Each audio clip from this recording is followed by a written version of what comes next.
I don't think they can hear you. Oh, you can't hear me? Oh. That's a first for me. You cannot hear, oh, now.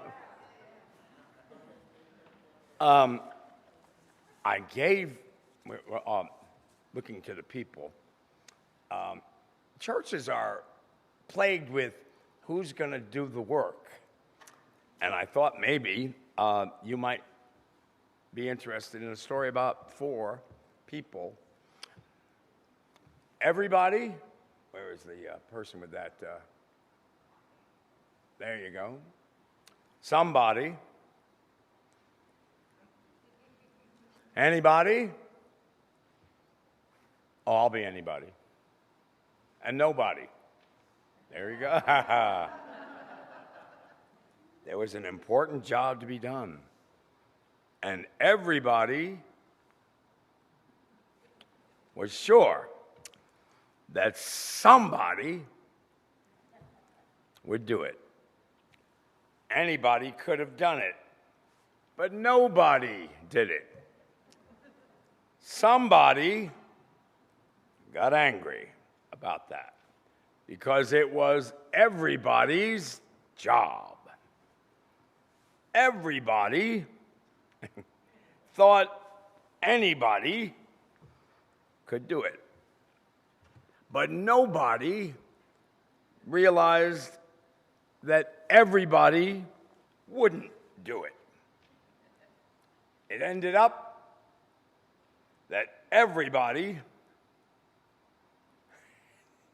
blames somebody when nobody did what anybody could. Take a bow. Amen. Hard as it is, I will be brief. I remember years ago when I was visiting a church, and I come from an appointive process. It's a little different from a call system ministry. Now, what are the 2 differences? A bishop says, you're going to go over there. They don't say it exactly that you're out of a job if you don't, but you're out of a job if you don't. A call system ministry interviews people and finds out their skills. In fact, they often spend a long time to do that.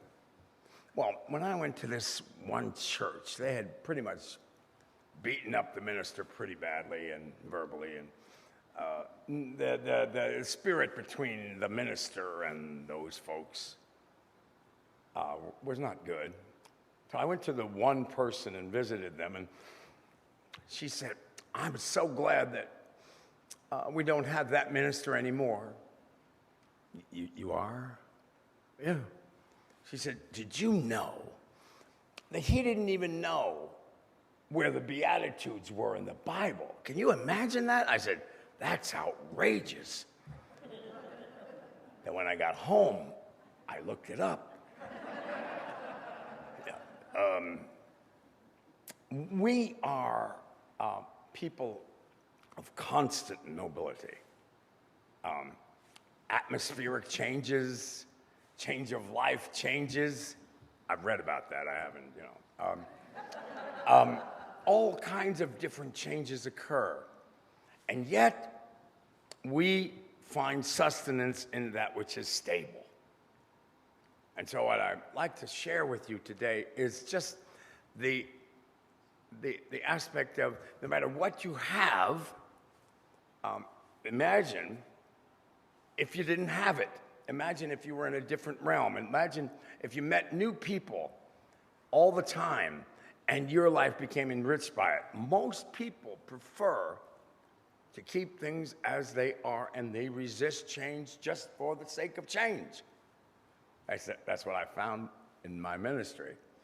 That change itself is threatening, and yet we're changing in every way of our lives. So we hope that those changes are good.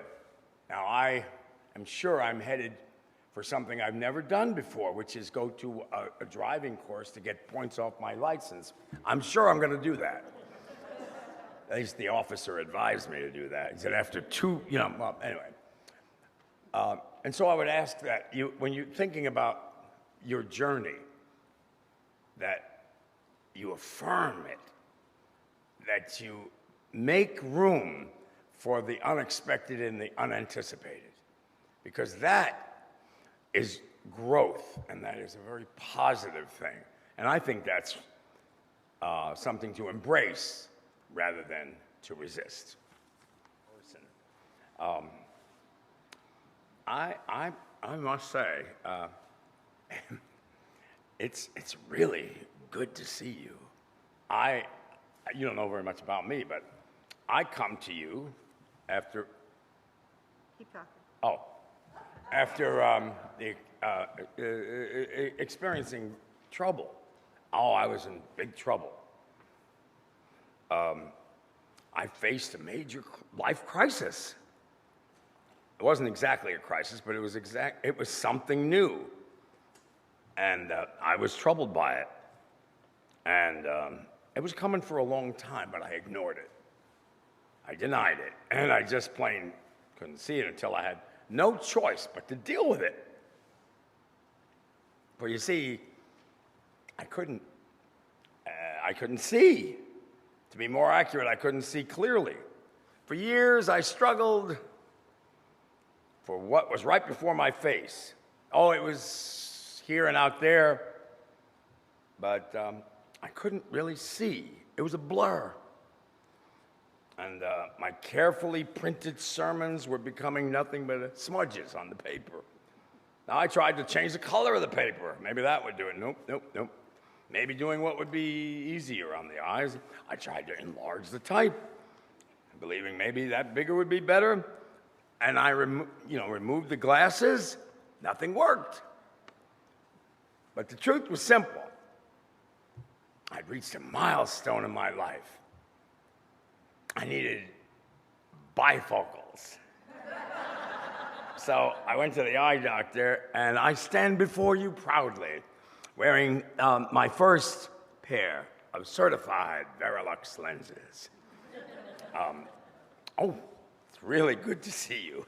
And it's good to be able to see my sermon. Wow, holy Moses. I was told by people, well, is he going to mention, things like the deity and No, there's already no reason to mention that. The other thing was politics. No, not going to mention them either. Unless maybe we're called to mention them, but in another form. I lift up to you the life of Moses, because that's always something that intrigues me. Does anybody here know anything about the life of Moses? What do you recall about this person? I know Charlton Heston, and I read the book, so what do you recall as when you think of Moses? What do you think of him? Commandments. There you go, commandments. There was 613, and they narrowed it down to 10. You're absolutely correct there. Anything else? Lived a long time. Oh, yeah, long time. Long time. And remember Pharaoh's daughter finds the baby in the basket and floating down a river, and she adopted him, raised her as her own son, named him Moses. Years later, when he saw an Egyptian beating a Hebrew, he killed the Egyptian. Then he had to leave. He feared the Pharaoh. And then he marries, and he's pretty content to just be at home with family. But then suddenly, all of a sudden, he gets a new assignment. He performed a bunch of miracles. And he had the admonition that you will lead your people out of bondage, out of the place of slavery.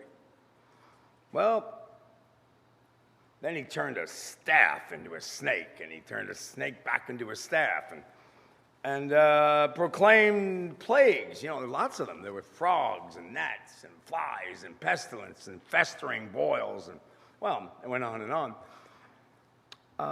I like the Sea of Reeds, which is really the Red Sea, parting of the sea. Oh, that was magnificent, Cecil B. DeMille. Boy, that was amazing, right? He saw signs, and he came face to face with those signs, and burning bushes, manna from heaven, clouds, commandments, lots and lots of commandments. And then after 40 years wandering in the desert, then things happened. I'm willing to bet somewhere along the line of those commandments wandering around, and somewhere in the middle of all those miracles, Moses lost focus. He lost focus. Couldn't see where he was going. Where would it lead to? What was he doing? I often find that myself. What am I supposed to do? It would be better if there was like a game plan or something, but what is my calling? Well, then at the end of his life, Moses is at the top of that mountain. And in effect, he got a brand new pair of Verilux lenses, and suddenly everything became clear, because here is the promised land. Now, what was that, the promised land? Was it rich and fertile, the land flowing with milk and honey, low interest rates on mortgages? What was it? What was it? Were there streams and trees and fields of grain and vineyards and pastures, cities of gold? Well, perhaps, and perhaps not. See, I'm convinced of something, that the promised land that we're speaking about is not a geographical phenomenon. But I think it's a state of mind than a state of nation. Now, biblical scholars say in the book of Deuteronomy, it's a book of law, judicial law, a community law, a covenantal law, spelling out the relationships and responsibilities of people and all of humanity. It reflects a code of conduct, a national ethic, and a gospel law. The theme is summarized in the 10th chapter of Deuteronomy, where the people were called to be faithful and service with their heart and soul. But how does one remain faithful? How should one act? By what rules should we live? Well, Moses spent a long time thinking about that and trying to answer those questions. You know, for him, he had the commandments, and he actually had so many. And David reduced that to 11, and they went on and on to revise that which they felt they ought to adhere to as their governing law, as their rule, as their plan for their lives. What's your plan for your life? I often ask this to people, what's your plan in 5 years? Do you have a 5-year plan? I'm still developing mine, but it's always good to look ahead. You know it. You know what I'm going to say next. Those that fail to plan have already. You got it. You got it. So that's why I like being in a bunch of people like this, because they know what's coming. Well, to do justice, to love kindness, and walk humbly. These are all wonderful things. To be faithful and live. And it says right there in Habakkuk that the faithful are righteous, because the righteous live by their faith. Well, the teachings about things are critical to us. What your journey is all-encompassing. I was so excited about that. Did a lot of reading about Unitarian Universalism. And I fell in love with those 7 principles. And I kept saying, from all my traditions, why don't we have something like that?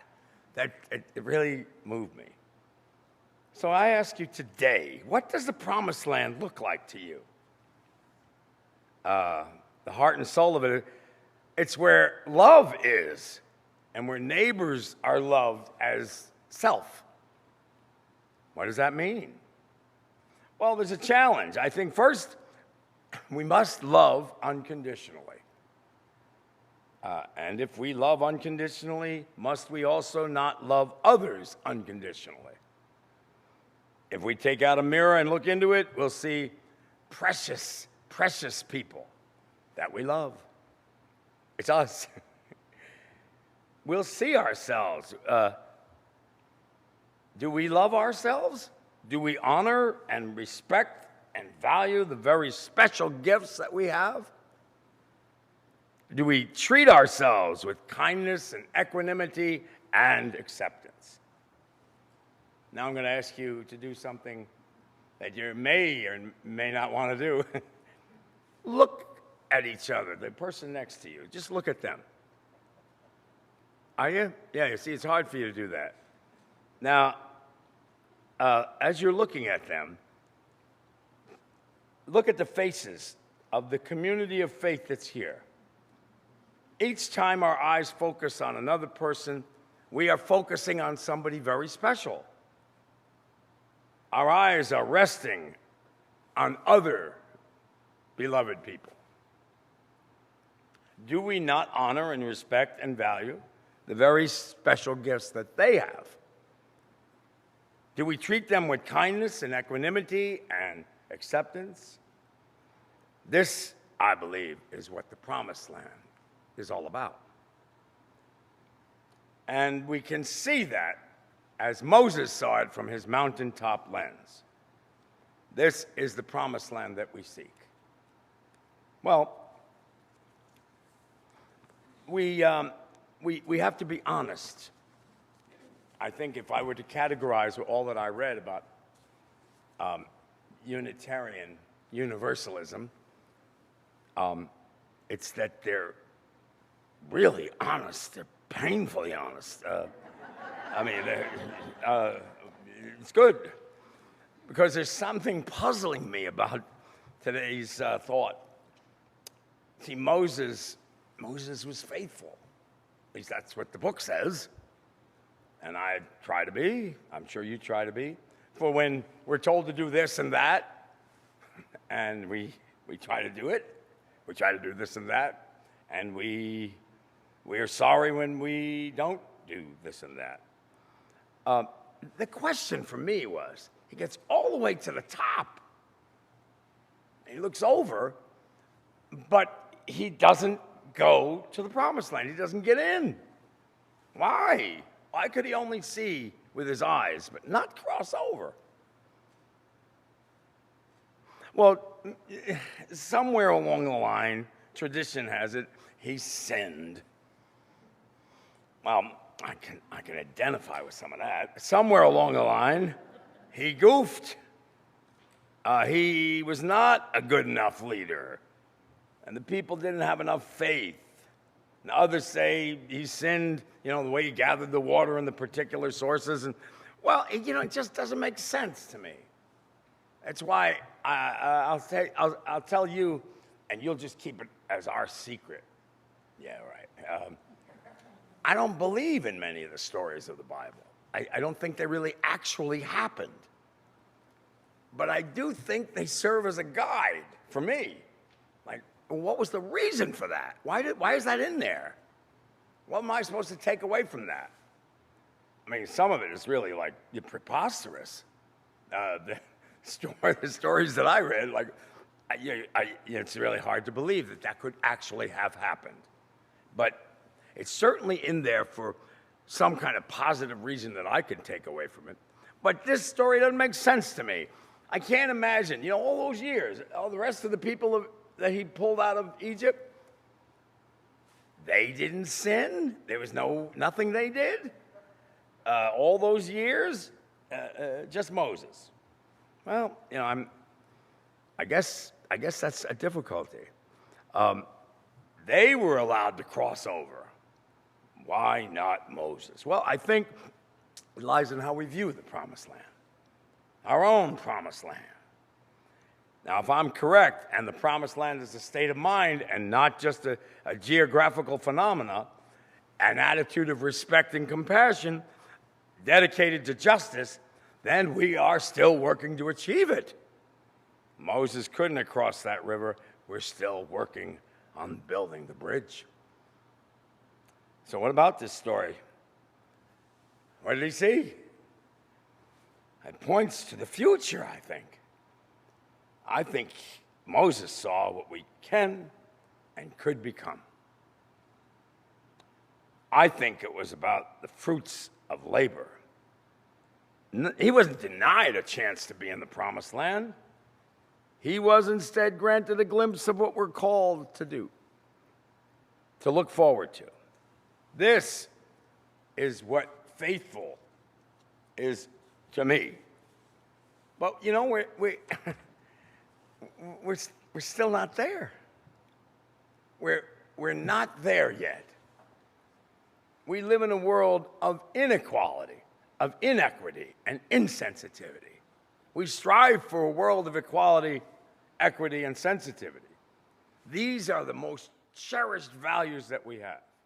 In the original draft of the Declaration of Independence, Thomas Jefferson, an alum of Unitarianism, wrote, "We hold these truths to be sacred and undeniable, that all men are created equal, independent, that from the equal creation they derive rights inherent and inalienable, among which are the preservation of life, liberty, and the pursuit of happiness." I wish I could write like that. And yet we know that that's just an ideal. That's not a reality. An Animal Farm, George Orwell wrote, all animals are created equal, but some of us are more equal than others. You might say that Moses and Jefferson planted the seeds of a national ethic of justice. It remains for others to prune the bushes. 100 years later, Elizabeth Cady Stanton, she stood up and amended the words of Thomas Jefferson to include the other half of the human race. We hold these truths to be self-evident, that all men and women are created equal. Another 100 years or so later, Martin Luther King Jr. used the same words to address racism. "I have a dream," he said, "and one day the nation will rise up to the true meaning of its creed. We hold these truths to be self-evident, that all men of every color are created equal." Yes, oh yes, we are still struggling to right the wrongs, to stand against injustice. And injustice anywhere is an injustice everywhere. See, we're still on the journey to justice. Our national ethic and our national action are not yet completely in sync. It's our struggle. It's our challenge. So my hope for you, because you've got all the bones for it, go back to your families, go back to your homes, go back to your problems, go back to your up-againstness in life. Go back to those you love, and more importantly, go back to those you hate and hate you and are in conflict with you, knowing that unearned suffering is redemptive. Rumor has it that the minister was in the hospital, and the head of the committee came and said, there was 9 members of the committee, "I have good news. That ought to make you get better." What's that? The committee voted 5-4 for your recovery. You know. And stand up, even if you stand alone, knowing that your vision will not forsake you. I think it's all you have. It's all I have. Your faith stands with you in the privileged place of honor. Your problems are our problems. Your successes are our successes because your destiny is tied up in our destiny. We cannot walk alone. And so I get very, very miffed a little bit when people say, oh, that Ukraine problem over there, that's their problem. We dare not get involved in that. Yes, that's our problem because those are our people. But then I get over it.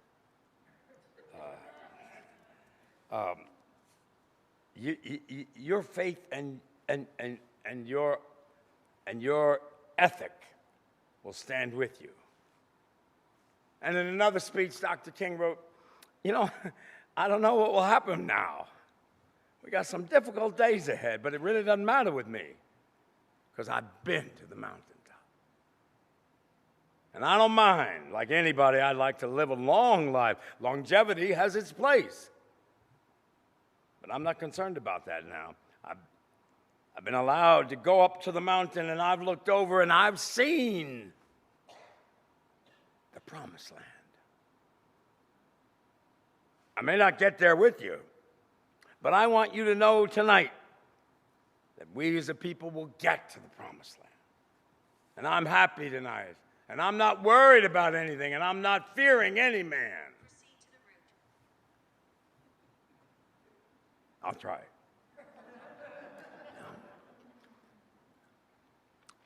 Martin Luther King delivered that sermon on April 3rd, 1968. And the following day, they put a bullet in his head. They killed him. And I went there. My son did a documentary. Can you imagine? I have a son who's an executive producer for Fox News. Isn't that great? And I went with him when he did the documentary on Dr. King's life and death. And I saw how it all went down. And I don't believe it. The bag that was there, and they got it, and James Earl Ray, and it just doesn't, it is something that's missing, I guess. I don't buy it. But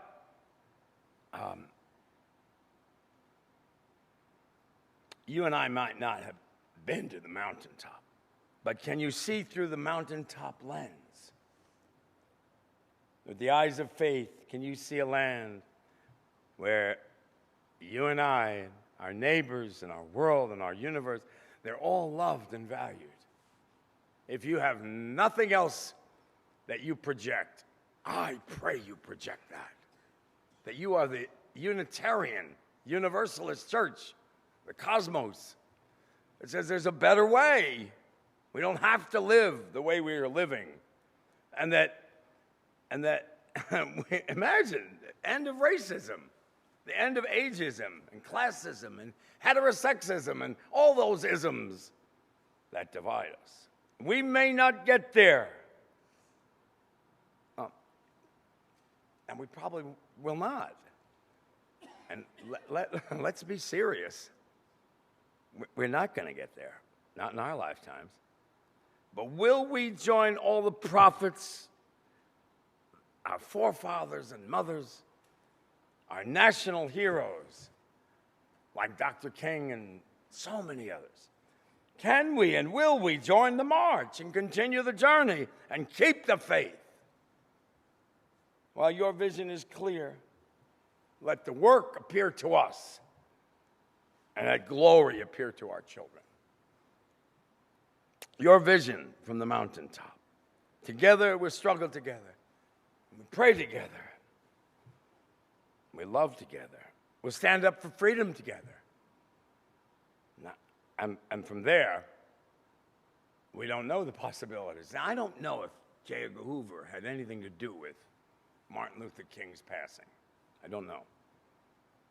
But what was the lesson if he did? You can kill the dreamer, but you'll never kill the dream.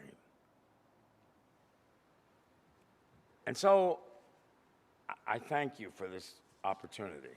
I thank you for being able to share a thought or two about where we are and where we will be.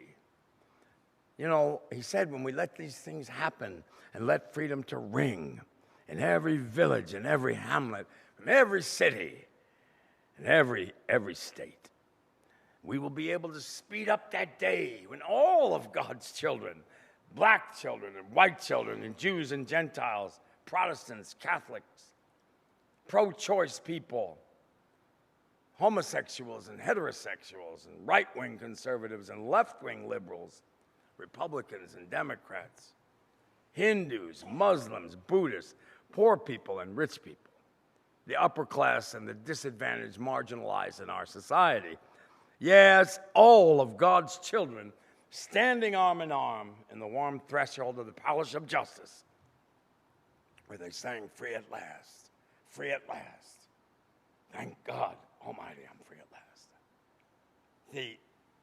Because of what you do, I mean, it's such an honor to be with you, because I know that you believe that reading is good and learning is good. And I mean, I've seen some churches. I like this church. Let's leave it at that, right? But because of what you do, the work goes on, hope still lives, and the dream shall never die. Thank you.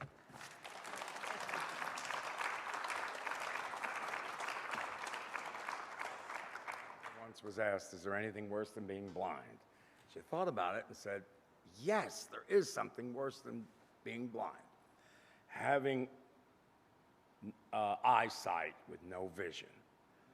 Go in peace, and may you love one another, and may the chalice go with you.